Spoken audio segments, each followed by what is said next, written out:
Bom dia, Fajardo. Bom dia, ouvinte. Estamos de volta com mais um momento de defesa do consumidor. A questão hoje que nós vamos abordar aqui é a seguinte. O cartão de crédito vem crescendo exponencialmente. A gente observa que as transações que se utilizam, as transações comerciais que se utilizam desse meio de pagamento de cartão de crédito no Brasil cresce enormemente.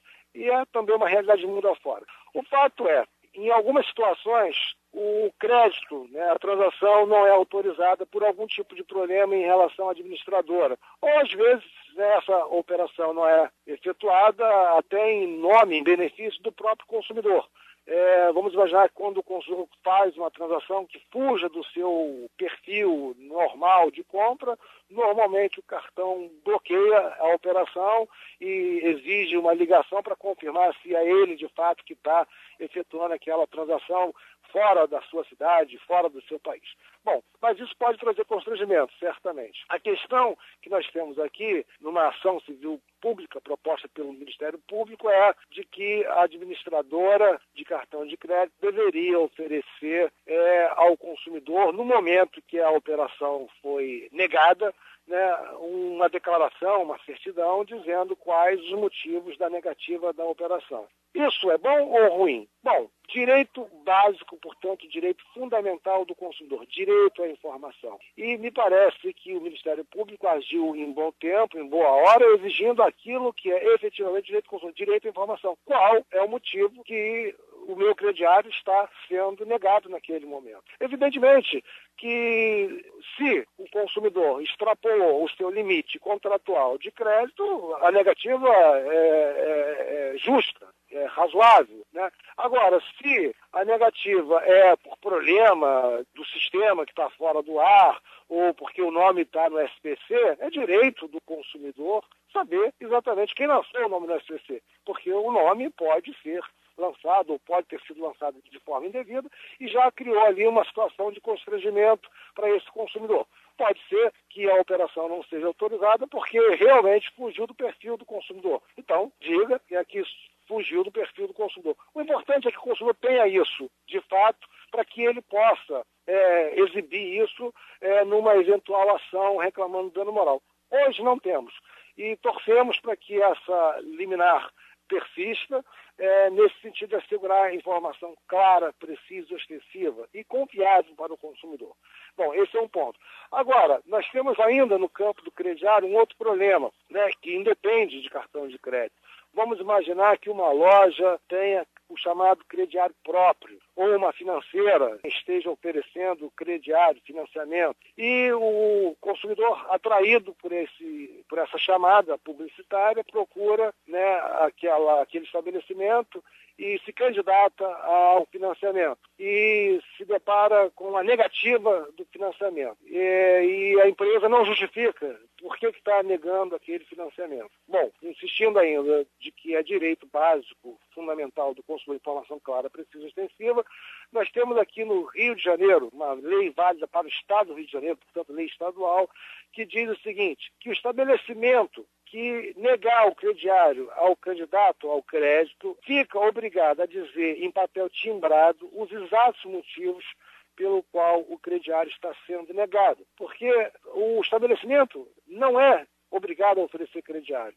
Ele tem que estabelecer critérios se oferece o crediário. Que critério é esse? Renda compatível, por exemplo, com o crédito pretendido. Então, se o sujeito apresenta um contra-cheque, o consumidor apresenta um contra-cheque, demonstrando que ganha 1.000, e se essa empresa estabelece que o critério é ganhar no mínimo R$1.000 para obter um crédito de R$100 mês, me parece que ele está dentro do critério e ele não poderá ser discriminado de forma nenhuma.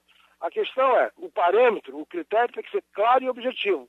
E a negativa pode ser razoável e justa até, mas é direito do consumidor ter exatamente a explicação qual é o motivo que levou a essa negativa de crediário. Essa é uma questão muito interessante que você pode, se desejar, solicitar o número da lei e até o pleno teor da lei por e-mail que a nossa Rádio MEC oferece aí durante a programação.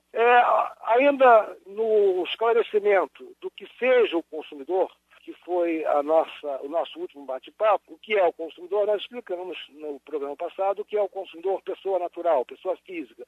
E a questão que ficou pendente é, a pessoa jurídica pode ser consumidora? Bom, a pessoa jurídica, no nosso ordenamento, foi dito no programa passado que pode ser consumidora, mas nós temos algumas condições. Para que uma pessoa jurídica possa ter o benefício ou os benefícios do Código de Defesa do Consumidor, é necessário que essa pessoa jurídica, ao adquirir um bem, produto ou serviço, não dê uma destinação lucrativa, econômica, financeira, produtiva a esse bem. Se o fizer, deixa de ser consumidora.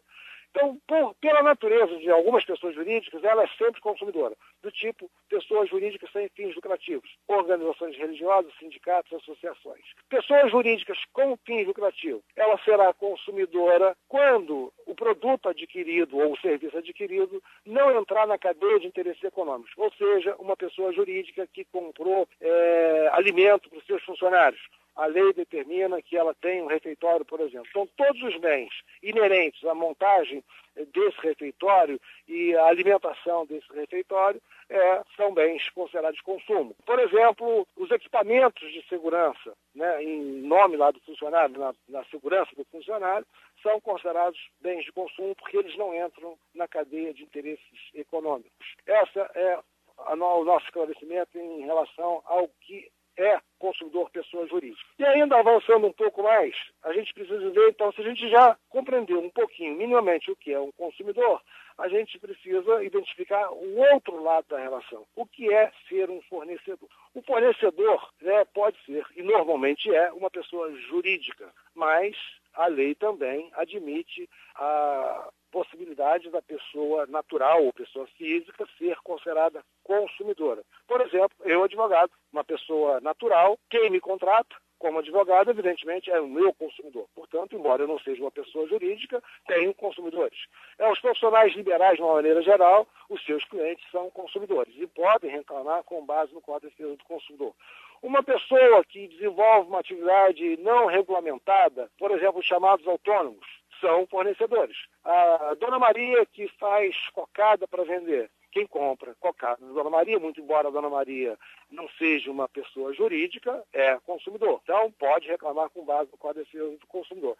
E alertando o seguinte, os fornecedores que prestam um serviço ruim ou que produzem produtos sem qualidade podem cair num cadastro de informações negativas contra esses fornecedores. E o consumidor tem direito de consultar esse cadastro. E o nome, então, do fornecedor fica lá nesse cadastro negativo, é como se fosse o SPC e o Serasa dos fornecedores. E, evidentemente, aí vai uma recomendação para o consumidor consciente, antes de contratar, consulte o cadastro negativo ou o cadastro dos PROCONs. Você terá lá informações referente aos fornecedores que oferecem serviços regularmente no mercado. Então, é um bom indicativo. Mas lembrando que o simples fato de uma empresa ter reclamação no cadastro negativo não significa por si só que seja uma empresa ruim. Vai depender do universo de clientes dessa empresa. Uma empresa de telecomunicação de energia elétrica, pela própria natureza, tem um universo enorme de clientes. O que você precisa observar é, dentre aquele universo de reclamações, qual o percentual de solução que essa empresa ofereceu. Essa declaração, esses cadastros dos órgãos de defesa do consumidor esclarecem isso. Em 1000, por exemplo, em 1000 reclamações, uma empresa que resolveu 900 reclamações é uma empresa que tem 90% de solução dos conflitos. Portanto, não é uma empresa ruim. Então, atenção, você, consumidor, tem direito de consultar o cadastro.